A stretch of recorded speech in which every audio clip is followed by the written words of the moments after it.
So I come from a tradition where men never entered kitchen. So my dad never ever wanted me to become a chef. I did my graduation in commerce like anyone, like you have to do a degree, or the MBA was the next option. But I love to eat food. Then I thought, why don't I pursue a career? And after graduation in commerce, everyone said this is not a good idea. But I managed to get out of Kerala. Then I went to Rajasthan. I worked in Umaidwan Palace in front office. But I luckily got an opportunity to end up at Hyatt Regency Delhi, where I trained 6 months in the kitchen, and followed by I went to Taj School Aurangabad, where I did a 2-year diploma in culinary arts. So during the training and the course, the way we have been trained is more like a labor intensive, do this kind of thing. And that went on. I worked with Taj O'Broys. 2005 I came to UK as a chef to work. And 2007 I got the opportunity to go to Cardiff to open a restaurant. And that's where the real learning starts. I had investors who gave me the money, but I had the free hand to do the food. When I went to Cardiff in 2007, the Indian food was majorly dominated by people from Bangladesh, and it was called the curry house. And the curry house concept was when the Brits gone have a drink and they were halfway, they used to go and have curries, and that's where the curry was. They had dansak. The menu was like the dansak, vindaloo, patia. Kashmiri prawn curry, whatever that means.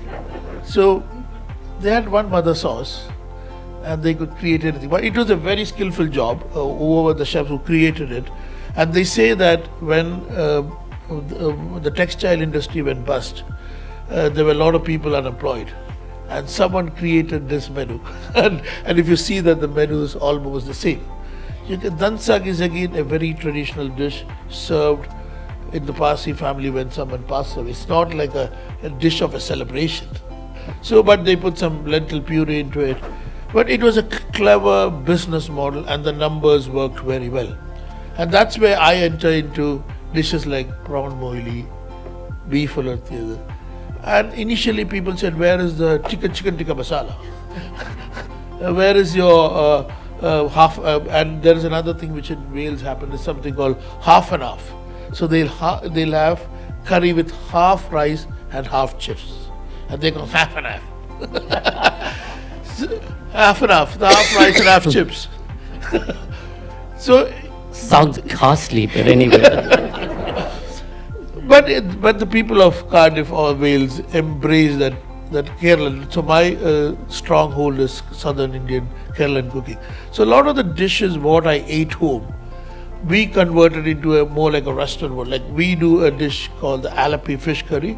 So that's the curry which is made with raw mangoes, Kashmiri chili powder and turmeric. So the san has come from the raw mango, and the coconut milk bring the creaminess. So that's one of our signature dishes. And when I set up the Tiffin Cup in House of Commons, that was the first ever competition I won in my life.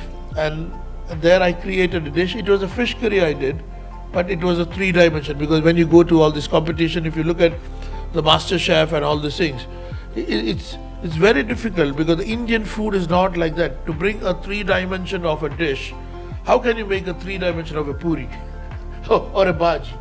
So there is a lot of challenge. That's what a lot of Indian chefs, when they go to all this competition, I'm scared to go, because I got 2 opportunity to represent Wales in the Great British Menu, but the theme is totally different.